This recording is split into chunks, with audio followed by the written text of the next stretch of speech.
आमच्याशी भांडण लावण्याचा प्रयत्न करतील, परंतु आपण एक ध्यानात घ्या की चंद्रकांत दानवे सारखा इमानदार म्हणून जो 18 पगड जाती धर्माला घेऊन चालणार आहे त्याला विजयी करायचं म्हणजे करायचं.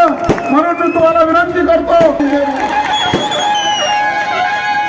धन्यवाद वकील साहेब. यानंतर मी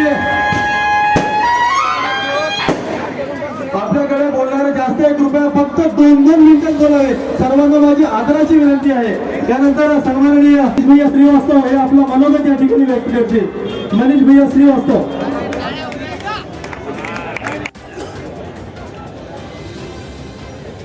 या राज्यामध्ये आदरणीय शिवसेना पक्षप्रमुख उद्धवजी बाळासाहेब माध्यमातून महाविकास आघाडी 2019 मध्ये महाविकास आघाडी सरकार आलं होतं. कर्जमुक्ती देण्याचं काम पहिला निर्णय छत्रपती शिवाजी महाराजांच्या किल्ल्याला संवर्धन करण्यासाठी महाराष्ट्राच्या राष्ट्रवादी पक्षाचे शरद पवार गटाचे प्रदेशाध्यक्ष आदरणीय जयंतरावजी पाटील साहेब आजच्या या कार्यक्रमाचे खरे मानकरी महाविकास आघाडीचे उमेदवार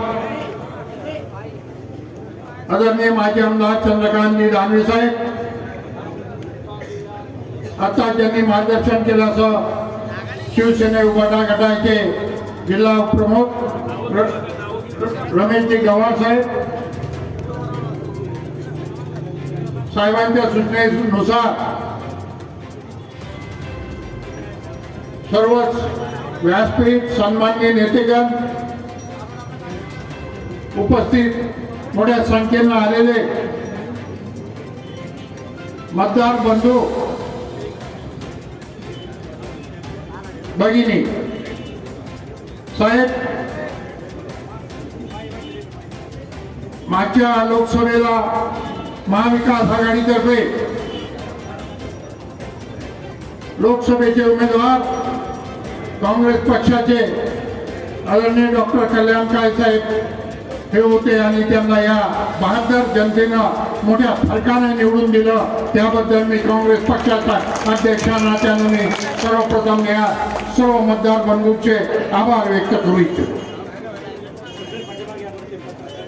महाविकास आघाडीची मोठ साहेब या मतदारसंघात आणि या जिल्ह्यात अशी बांधली गेलेली आहे, कारण की सर्व महाविकास आघाडीचे घटक पक्षाच्या कार्यकर्त्याला आणि मतदारांना या बापपेट्याने एवढा त्रास दिला की म्हणून आमची एवढी घट्ट मूळ झालेली आहे की जरी त्यावेळेला काँग्रेसची उमेदवारी होती पण सर्व सेनेचे कार्यकर्ते असतील, राष्ट्रवादीचे कार्यकर्ते असतील यांनी आपला उमेदवार समजून सगळ्यांनी चांगली साथ दिली आणि त्याचा एक परिणती म्हणून खासदार प्रचंड बहुमतानं निवडून आले. पण ही राहिलेली कीड आता पूर्ण संपवायची आहे. आज जरी राष्ट्रवादीची इथं उमेदवारी असली तर सर्व आम्ही घटक पक्ष पूर्ण ताकदीनं त्यांच्या पाठीशी उभे आहोत.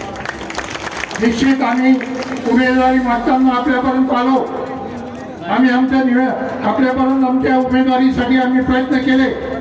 आम्ही आमच्या पक्षाला उमेदवारी सोडा म्हणून आपल्याला विनंती केली, पण तुम्ही त्यावेळेला आम्हाला वचन दिलं की तुम्ही सांगितलं की तिथं राष्ट्रवादीची जागा आहे आणि राष्ट्रवादीची ताकद जास्त आहे, तुम्ही सगळे त्यांच्या मागे उभे राहा, तुम्हाला कुठेही पोरकं होऊ देणार नाही हे आपण आम्हाला सेनेला आणि काँग्रेसच्या कार्यकर्त्यांना तुम्ही वचन दिलं. निश्चित आम्हाला तुम्ही दिलेल्या शब्दावर खात्री आहे की तुम्ही आम्हाला एक नेतृत्वाची आणि आम्हाला तुमच्या नेतृत्वात काम करण्याची संधी पुढील काळात मिळणार आहे आणि तुम्ही त्यावेळेला आमच्या पाठीवर आमच्या शाबासकीचा हात देणार आणि आमच्या या मतदारसंघाच्या विकासासाठी ज्या पद्धतीने आपण आपल्या भागाचा विकास केला त्याच पद्धतीने आमच्या या भागाचा विकास करण्यासाठी भरघोसाची आम्हाला साथ द्याल ही निश्चित खात्री आम्हाला आहे.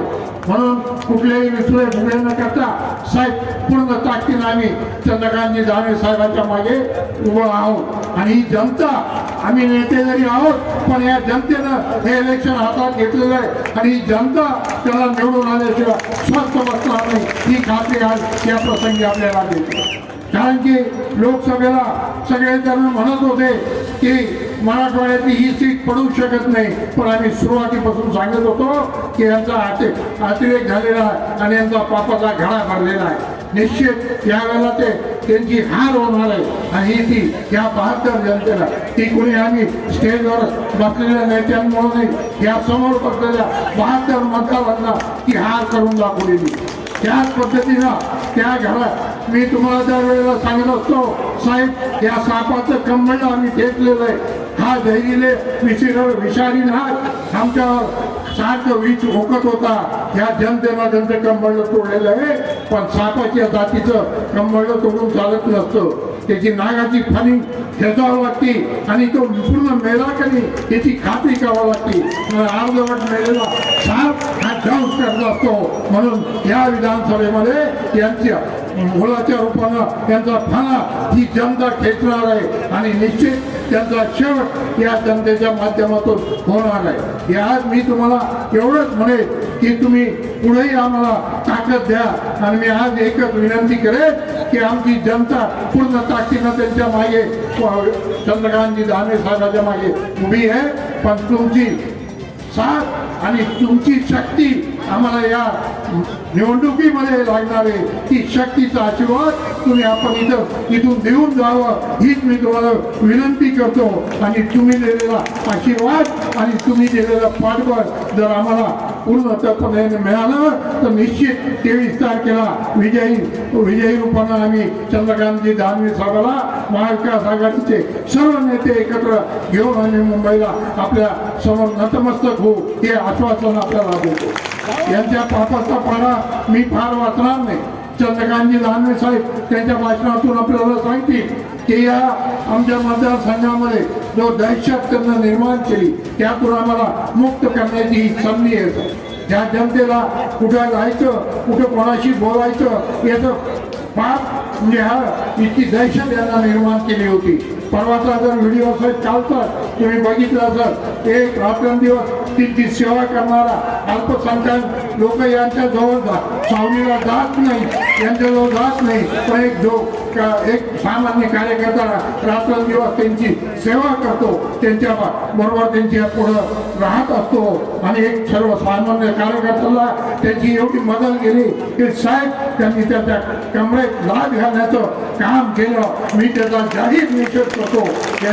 त्याची नीती त्यांनी कायद्यातून दाखवून दिलेली आहे की अल्पसंख्याक समाजाबद्दल त्यांच्या मनात काय प्रेम आहे त्यांनी ते काल दाखवून दिलं आहे की त्यांनी रात्रंदिवस त्यांच्या समोर काम करणारा पण काहीतरी बोलायला गेला त्यांनी बिचारायला एवढंच म्हणलं की तुमची ही दोस्ती खरी का खोटी आहे, तुम्ही का नुसते फोटो काढण्यापोटी का ते काल त्यांच्याकडं अर्जुन खोतकर साहेब आले होते ते भुगड्याचं त्यांचं सगळ्यांना माहिती आहे म्हणून त्यांनी सांगितलं एक गाणं म्हणलं हे दोस्ती अभी कभी नाही तुटेगी असं काहीतरी बिचाऱ्यांना त्यांना सुचवण्याचा प्रयत्न केला.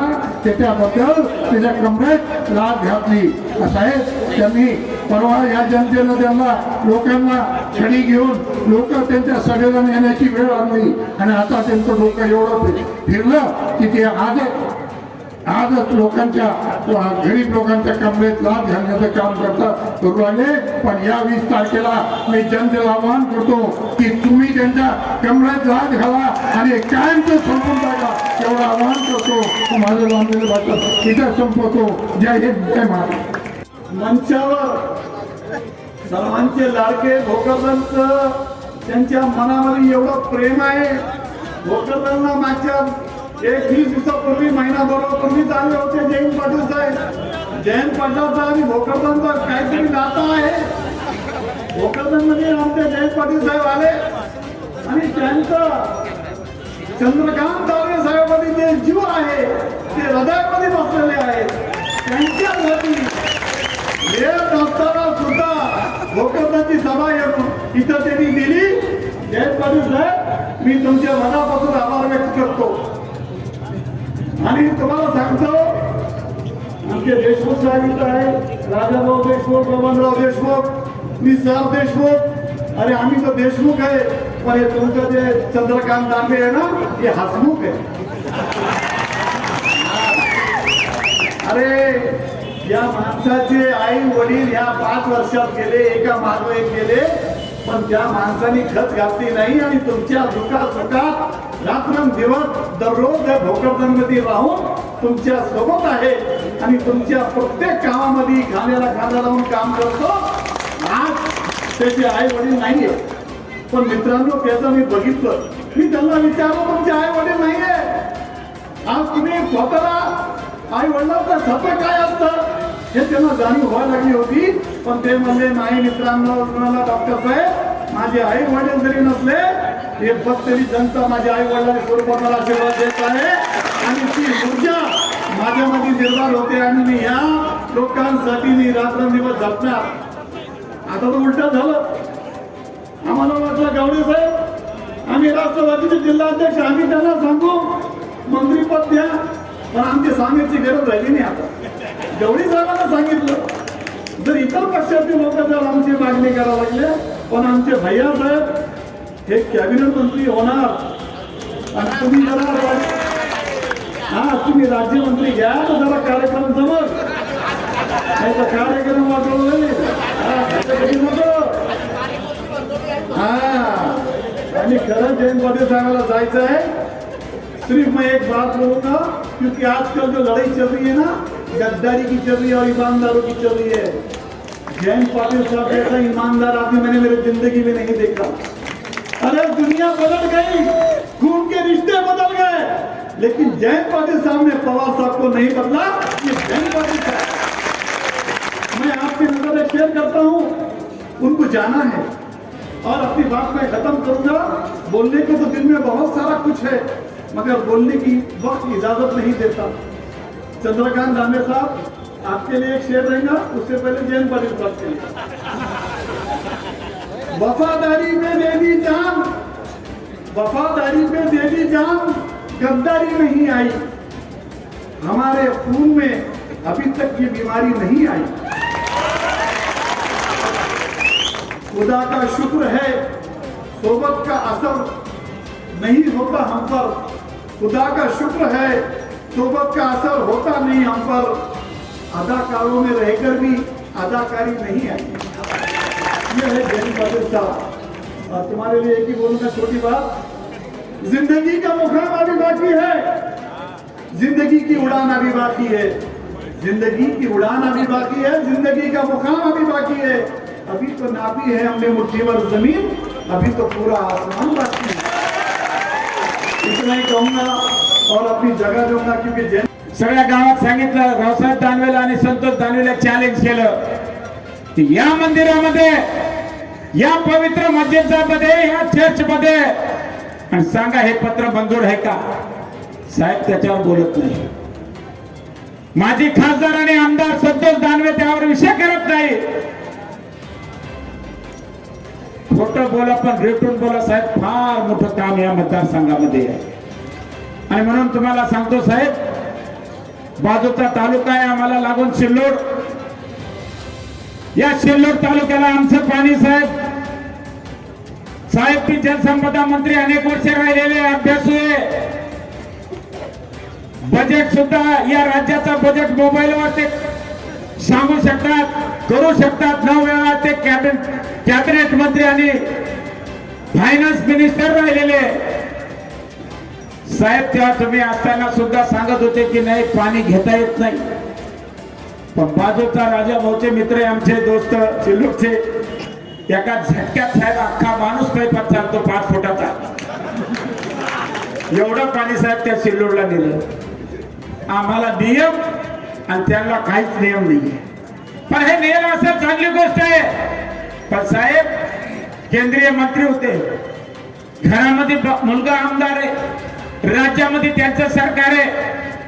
दिल्लीचा सचिव पासून तर राज्याच्या सचिवापर्यंत आणि राज्याच्या सचिवापासून तर कलेक्टर, एसपी आणि आयजी आणि या राज्याचे सर्व अधिकाऱ्यापर्यंत यांची सत्ता होती की नव्हती. मग हे पाणी आमच्या डोक्यावरून सिल्लोड जाफराबादला सोडून सिल्लोडला जाता यांनी काय झोपा घेतल्या का? कोणी हात पकडले होते? कोण भाजपचा आहे? तुमच्या गावाच्या खेंद्याचं नाव सांगा. दादू, तुमच्या गावाचा XYZ साहेब काय त्यांचे हात धरले होते का? दादा ते करू नका. पण दादाला साहेब काही येत नाहीये. थापा मारण्याचं काम आणि बनवाबनवीचं काम केलं आणि आपलं पाणी सिल्लोडला टनानं पाणी गेलं. काही TMC पाणी घेऊन ते सिल्लोडला गेलेले. आज त्या भागातला सर्वांगीण विकास तिकडे सुद्धा झालेला आहे. मित्रांनो, का दानवे साहेबांनी केलं नाही? हा माझा त्यांना पहिला प्रश्न आहे. साहेब, दुसरा प्रश्न आहे, या मतदारसंघातले हे तमाम सर्व गोरगरीब जनता आपल्या बरोबर आहे. गोरगरीब जनता आहे, पोटात नाही, पायात नाही, अंगाला नीट कपडे नाहीये. तो समाज आज या महाविकास आघाडीच्या पाठीशी उभा आहे. त्यांचे श्रीमंत तिकडे आहे, पण ते म्हणते आतून यावेळेस आम्ही पाहतो तुतारी दाबतो आतून. दाबा आतून.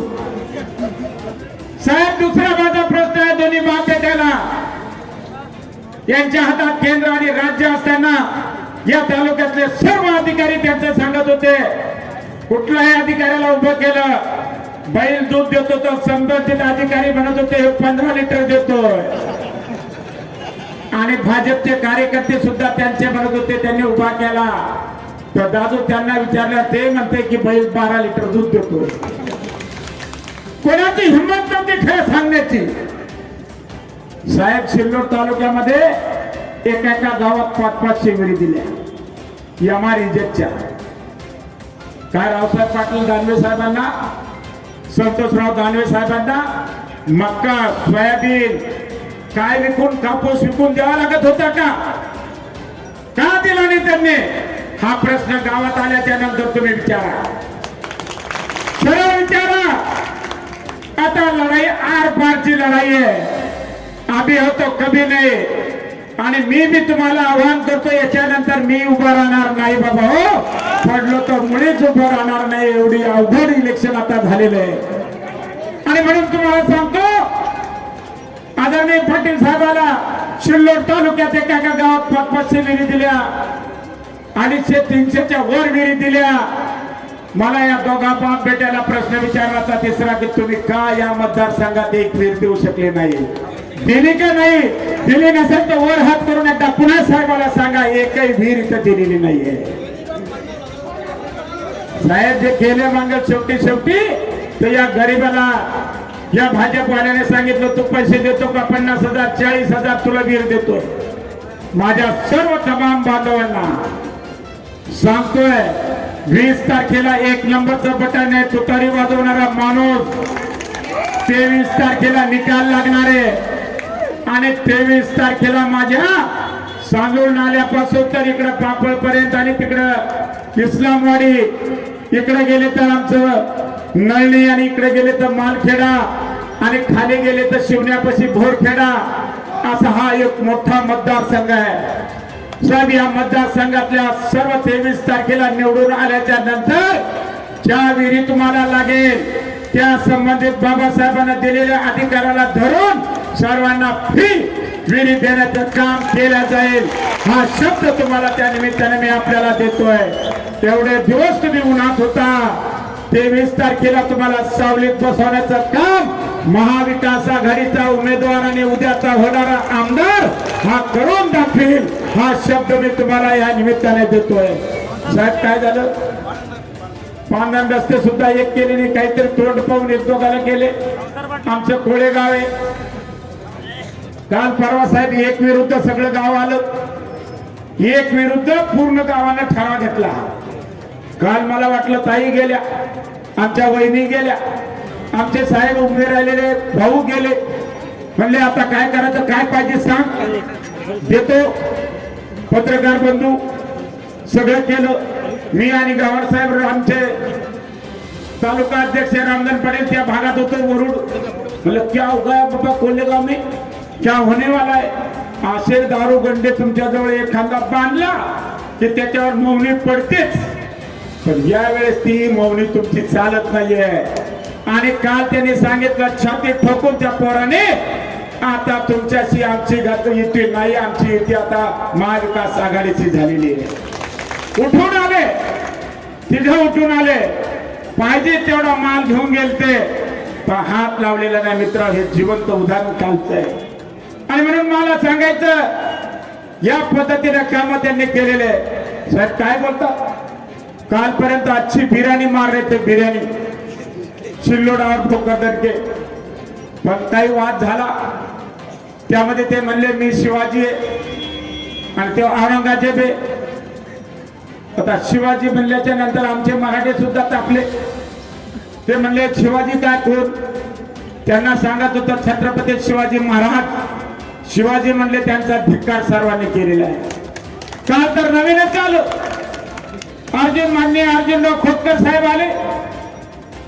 कशाला त्यांचा आशीर्वाद घेतला भाऊन मलाही कळत नाही. वाजव्या स्वराचा घेतला का कशाचा आले. शिंदे साहेबांना सांगितलं होतं म्हणून गेलो मी मुख्यमंत्री.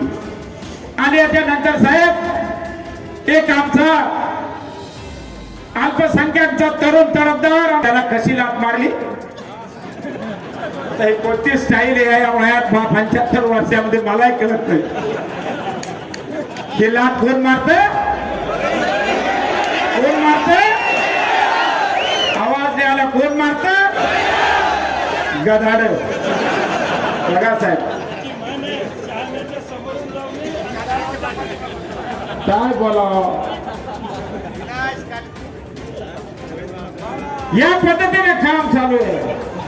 आता काळजी करू नका, जागे राहा. तुम्हाला चंद्रकांत दानवे 12.5 वर्षामध्ये सर्व काना कोपऱ्यात सर्व 18 पगड जाती धर्माला माहित आहे. या चंद्रकांत दानवेवर सांगत असेल आमचे जयंत पाटलाला साहेबाला, आदरणीय आमचे नेते जालन्याचे भैया साहेबाला, काय सांगते मला माहित नाही, पण मी जनतेमध्ये कसा आहे तुम्हाला चांगलं माहित आहे. या पद्धतीने मी आपल्याला सांगतोय. मग आमच्या जाफराबाद मध्ये सुद्धा खूपच दादागिरी चालू आहे. कार्यकर्त्यावर धावून जायचं. आमचे माऊली पाबळे आता ऍडव्होकेट झाले, पत्रकार आहे, वकील झाले. त्याला सुद्धा 360 मध्ये 302 मध्ये गुंतवण्याचं काम केलं, 18 शिट्ट्या केल्या, पोस्का लावण्याचं काम केलं. असे काम साहेब या मतदारसंघामध्ये चालू आहे. आणि म्हणून या निमित्ताने मी एवढंच सांगेल, शेतीमालाला भाव नाहीये. काय भाव सोयाबीन चालली, काय कापूस चालला, काय खताची गोणी आहे, तर या सरकारला मूठ माती द्या. 20 तारीख आपल्याला ठरवून दिलेली आहे. संजय गांधी निराधाराच्या योजनेच्या फायली तू येतो का? 3-3 हजार रुपये घेणारे सुद्धा दलाल यांच्या पक्षातले उभे. 23 तारखेला हे दलाली कायमची बंद होणार आहे, हाही शब्द त्या निमित्ताने आपल्याला देतो. त्यानंतर साहेब मोठ्या पद्धतीने ते सांगतात चंद्रकांत दानवेला तिकडून बसवा आणि मला इकडून बसवा.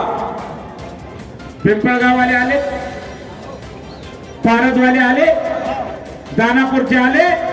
काय रस्ता आहे, जाता येत, केला कधी, मोजून 7-8 महिने झाले. कोणत्या गावाचा रस्ता चांगला यांनी केलेला आहे तुम्हाला सांगतो. एका गावात साहेब विकास म्हणतात ते छाती सोडपणे, एका गावात विकास नाही, सगळा भकास झालेला आहे. विकास मात्र झाला तो रावसाहेब पाटील दानवेचा, संतोष दानवेचा, निर्मलाबाई ताईचा, आशा पांडे ताईचा, भास्कर दानवे आबाचा आणि आमचे जावई पांडे म्हणजे मुकेश पांडेचा. या 5-6 लोकांच्या नंतर कोणाचा विकास झाला मला एखाद्यानं उभा राहून सांगा. आमचा विकास झाला, एकाचाही विकास झालेला नाही. थोडाफार पत्रकाराचा मी पडल्यामुळे झाला असेल तर मला धन्यवाद तुम्हाला द्यायचे. झाला असेल सांगता येत नाही. रवीचा तर जास्त झाला असेल त्यामुळे त्यांना धन्यवाद देतो. काही विकास झाला नाही. या पद्धतीनं साहेब हे सगळं असं आहे. या ठिकाणी बोलताना रस्त्याचं सगळं निकृष्ट आणि खरी खाऊ राहिले, वाळू खाऊ राहिले, राशन खाऊ राहिले, गुटखा खाऊ राहिले, सगळे अधिकाऱ्याचं कमिशन आणि हप्ते खाऊ राहिले. कशातच आम्ही मागे नाही हे सुद्धा त्या निमित्ताने आपल्याला मला सांगायचं वाटतं. साहेब, त्यानंतर संतोषराव दानवे साहेब म्हणतात चंद्रकांत दानवेने काय केलं. त्या सभागृहामध्ये बसतात.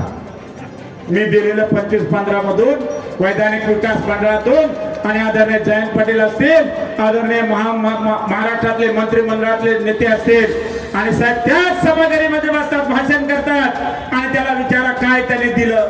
काय म्हणले, काल ते शादी खाना दिला तर एक कोणी भूतबंगला दिला. शादी खाण्याला भूतबंगला म्हणतो, मंदिरासमोर सभागृह गेलं त्याला भूतबंगला म्हणतो. यानं काय व्यायामशाळा बांधल्या आणि काय चालतं तुम्हाला सर्वांना माहिती आहे. काय व्यायामशाळेची दशा त्यांनी करून ठेवलेली आहे का नाही. एकदा पुन्हा साहेबाला वर हात करून दाखवा. एकही व्यायामशाळा चांगली बांधलेली नाहीये.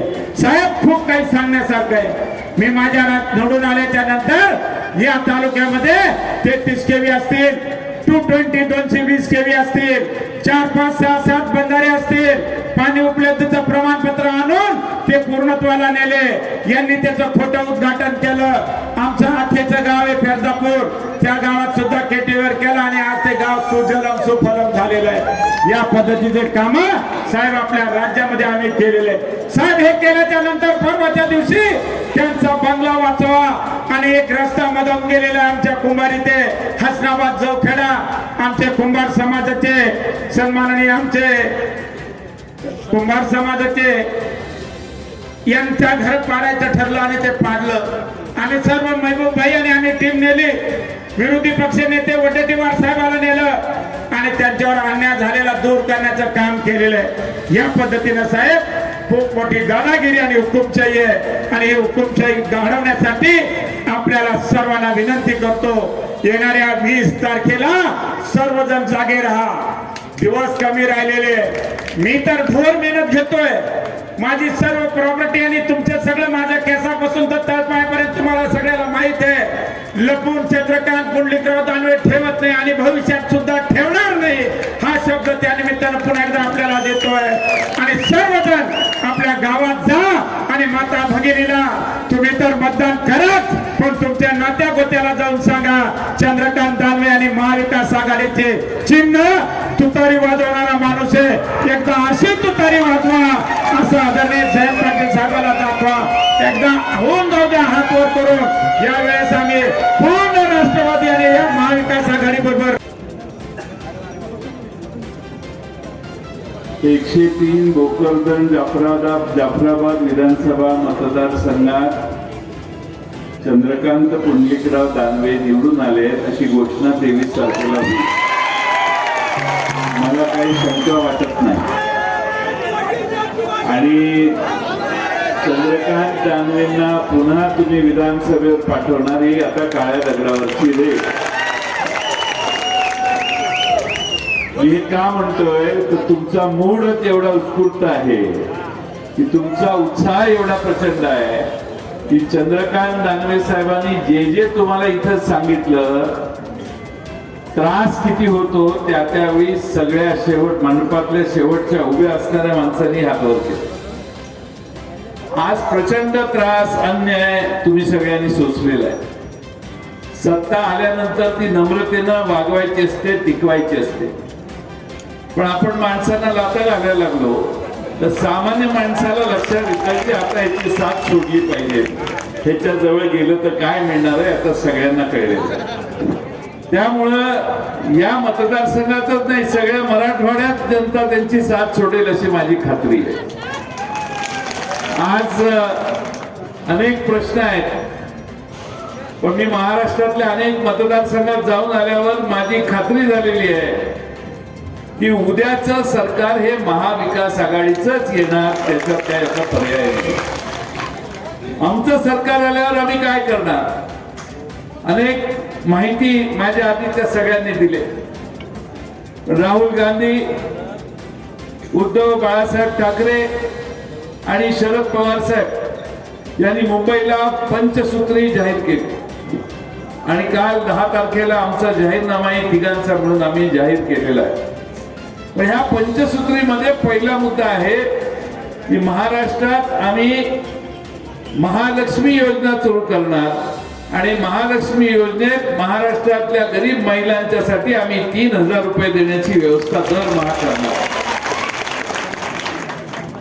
आता महिला आपल्या याला जरा कमी आहेत आज दुपारची वेळ असल्यामुळं, पण आता तुम्हाला सगळ्यांना सांगतो, तुमची बायको गावाला जाताना बाहेर किंवा आईला कुठं न्यायचं असेल तर घरातल्या महिला तुम्हाला इथनं पुढं एसटी बसचं तिकीट काढायला पैसे मागणार नाही.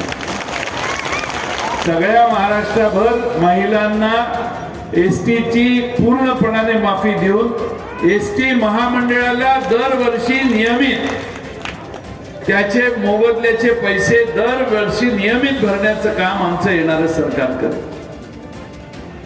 उद्धव ठाकरे साहेब ज्यावेळी मुख्यमंत्री झाले त्यावेळी महाराष्ट्रामध्ये आम्ही कर्जमाफी दिली होती.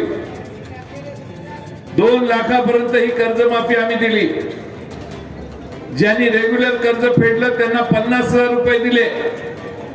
आमचं सरकार बदललं, नवे लोक आले आणि 50,000 रुपयाचं काही भाग द्यायचं काही लोकांना काही भागात राहिलंय. पण आता पुन्हा आपलं महाविकास आघाडीचं सरकार उद्या निवडून आल्यानंतर आमचा पहिला निर्णय असणार आहे की महाराष्ट्रातल्या शेतकऱ्यांना पुन्हा एकदा कर्जमाफी द्यायची आणि महाराष्ट्रातल्या शेतकऱ्याला न्याय द्यायचा. कारण अशी आहेत की ह्यांनी 2.5 वर्षात महाराष्ट्रातल्या शेतकऱ्यांचं प्रचंड नुकसान केलंय. त्याला अडचणीत आणण्याचं काम यांनी केलंय. सोयाबीनला दर नाही, कापसाला दर नाही, कांद्याला दर नाही, कशालाच दर दिला नाही. आणि म्हणून महाराष्ट्रातली जनता, ग्रामीण भागातला महाराष्ट्रातला कष्ट करणारा वर्ग या सरकारच्या विरोधात गेलेला आहे. आणि म्हणून या सगळ्या शेतकऱ्यांना पुन्हा पूर्वपदावर त्यांचा शेतीचा गाडा आणायचा असेल तर त्यांना कर्जमाफीची गरज आहे. महाराष्ट्र सरकार उद्याच्या निवडणुकीनंतर कर्जमाफी देईल. आम्ही महाराष्ट्रामध्ये अनेक ठिकाणी जाऊन बरेच ठिकाणी मी हा प्रश्न विचारला.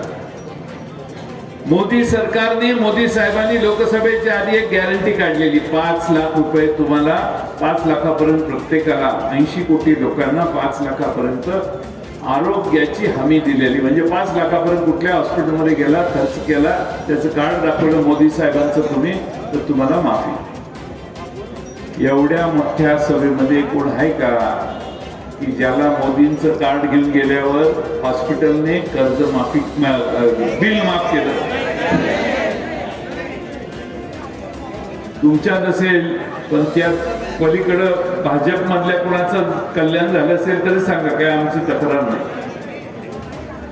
आम्ही महाराष्ट्र सरकारमध्ये आल्यानंतर असा निर्णय घेतलेला आहे की प्रत्येक घरात 5-6 माणसं असतात कुटुंब.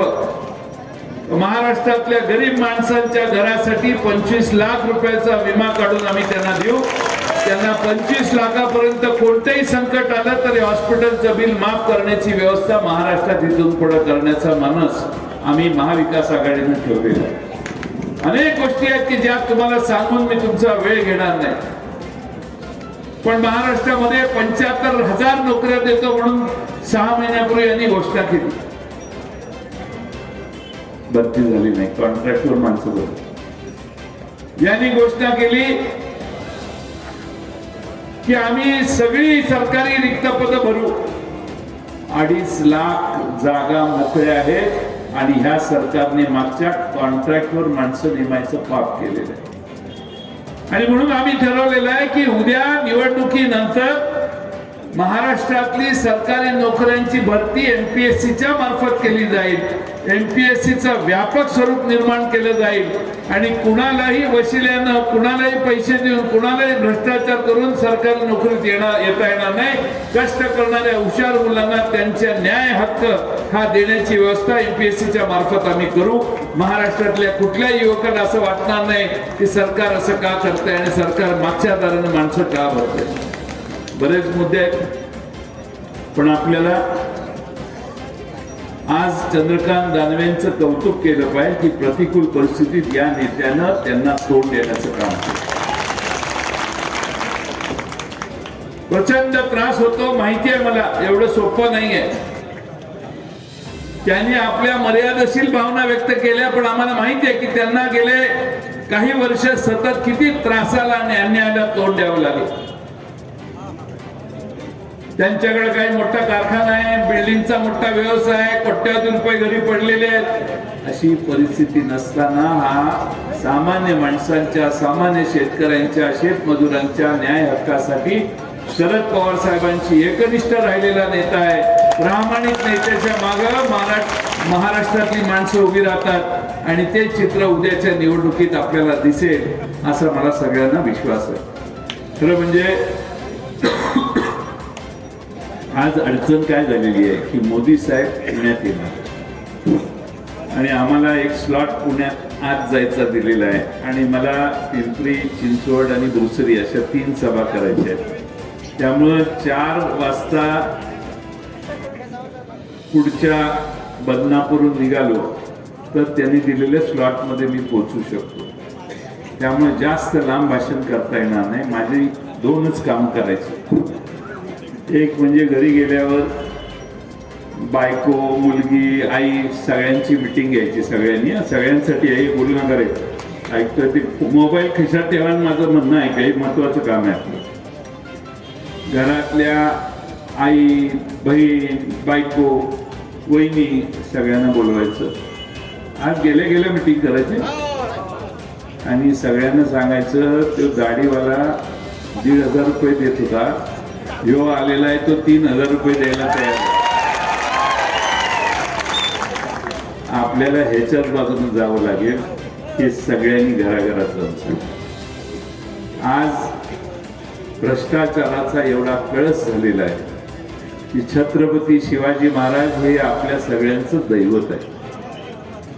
छत्रपती शिवाजी महाराजांचा मोदी साहेबांनी उद्घाटित केलेला मालवणचा पुतळा हा पडला, कोसळला. छत्रपती शिवाजी महाराजांचा पुतळा यांना सरळ उभा करता आला नाही. त्यात भ्रष्टाचार केल्यामुळं, कमकुवत दर्जाचं मटेरियल वापरल्यामुळे तो पुतळा कोसळला. एकनाथ शिंदे साहेब म्हणतात की वाऱ्यामुळे पुतळा कोसळला. दुसऱ्या दिवशी जाऊन मी विचारलं, अरे कुठून वारं आलं? तर ते म्हटले ह्या बाजून आलं. पुतळा कुठं पडला? ज्या बाजूने वारं येत होतं तिकडच पडलं. सरकार कसं चालवलं असेल ह्याचा विचार करा. ज्यांनी छत्रपती शिवाजी महाराजांना भ्रष्टाचारात सोडलं नाही, त्यांच्या पुतळ्यामध्ये पैसे खाल्ले, सुमार दर्जाचा जसं पुतळा उभा करताना काम केलं, तसंच या महाराष्ट्रातले सगळे रस्ते आहेत ना, तो तिकडं मुंबईकडे जाणारा एक सेतू तयार केला, अटल सेतू, त्यालाही भेगा गेला. समृद्धी मार्ग केला, त्यालाही अनेक ठिकाणी भेगा गेल्या. यांनी केलेले एक काम धड नाही. सगळ्या कामामध्ये सुमार दर्जाचा काम केल्यामुळं प्रचंड नुकसान झालं.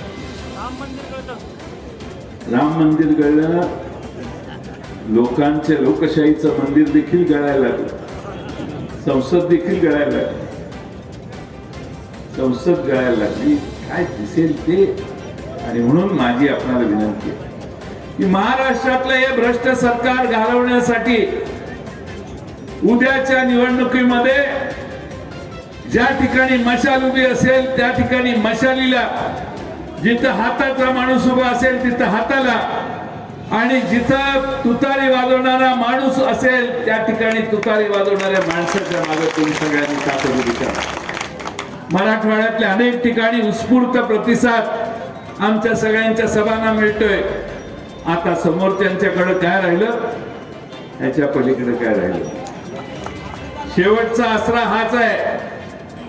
हे जे अजूनही भीमदेवी थाटात बोलतायत त्याच्या माग गोळा केलेली माया खर्च करण्याची मानसिकता शेवटच्या 4 दिवसात आहे. मी तुम्हाला प्रामाणिकपणानं सांगतो, सगळी कामं कॉन्ट्रॅक्टर वगैरे सगळे घरातच ज्यांचे असतील त्यांनी काय काय केलं असेल याचा हिशेब करा. आणि म्हणून आपली प्रामाणिकपणाने, निष्ठेनं तुमच्याशी जो इमानदार राहील अशा चंद्रकांत दानवेंच्याच मागे उभा राहा. आई भवानीच्या आशीर्वादाने चंद्रकांत दानवे तुमच्या मनात असेल तिथं नेऊन ठेवायचं काम शरद पवार साहेब करतील. तुम्ही काही चिंता करू नका. पुन्हा एकदा आपल्या सर्वांचं मी मनपूर्वक आभार मानतो. थोडीशी याचं आपण चर्चा केली, तुम्हाला मी त्या दिवशीच बोललो. सरकार गेलं, आमची त्यांची चर्चा झालेली होती कलेक्टर ऑफिस मध्ये. निवडून आल्यावर आपलं सरकार आल्यावर पहिलं काम कुठलं असेल तर जाफराबादच्या लिफ्टचं काम आम्ही करून देऊ आणि त्याचं उद्घाटन चंद्रकांत पुंडलिकराव दानवेच करतील एवढं तुम्हाला सांगतो आणि पुढे जाण्यासाठी आपल्या सगळ्यांची रजा घेतो.